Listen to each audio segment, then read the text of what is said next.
to perform a raised leg hold for 10 seconds while lying on the ground. Follow these steps. 1. Lie flat. Begin by lying on your back on a yoga mat or other comfortable surface. Keep your legs extended and arms by your sides, palms facing down. 2. Engage your core. Tighten your abdominal muscles by drawing your belly button toward your spine. This helps protect your lower back. They lift your legs slowly. Raise both legs together off the ground until they form a 45-degree angle with the floor. Keep your legs straight and close together. If 45 degrees is too challenging, start with a lower height. 4. Hold the position.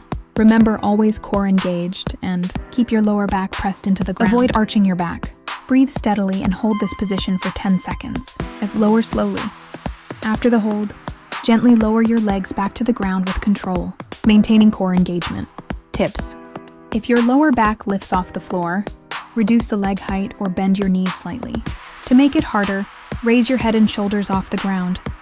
To make it easier, place your hands under your hips for added support. This exercise strengthens the lower abdominal muscles and improves core stability.